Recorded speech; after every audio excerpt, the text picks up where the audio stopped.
2007 to 2012, I was able to go into courtrooms all across America and fight for the sanctity of human life, traditional family, and religious liberties against the ACLU and others intent on stripping those away. And I know Christians on the life issue, we've seen a lot of the attacks there. And I happen to be in Texas as well for that pro-life rally when we were standing out there with thousands of people. And over the voices of those chanting "Hail Satan" and other things, I could not believe the audacity of a woman that says, you know what, it should be a mother's choice to say that if a baby is 5 months in the mother's womb, you know, I think she should still be able to decide whether or not that's a life. I think, you know, she should be able to just choose whether she wants to murder her child or not. I could not believe the audacity of these people. And then to stand out in massive numbers in the city of Austin, Texas, and come out there. How was that for you, being a first time down there and seeing all that and being in that movement? Did you really, I mean, I guess you knew at that point that God had really placed you there for a specific reason. Tell us more about that.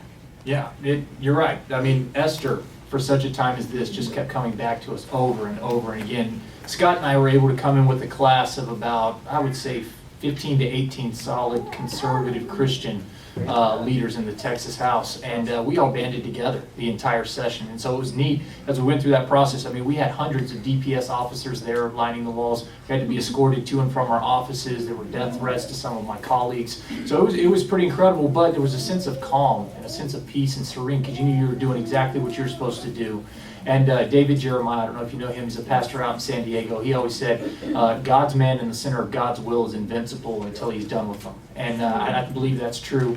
And so there was a really sense of peace and calm with that. And we have to keep waging that battle for the preborn, because I can't think of another issue that is any more important. The good news is the millennial generation is very much on board with the pro-life issue.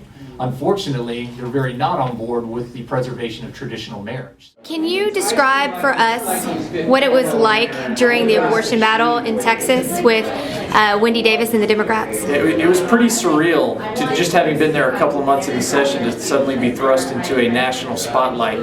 But just to have hear the chants of "Hail Satan," "Shame on you," to see the protesters, to be escorted to and from your office, it was just pretty incredible. But it also reinforced the fact that I was blessed to be in there for a time of historical importance, getting to cast my vote to protect the preborn on a matter of historical importance, and not every legislator gets to do that.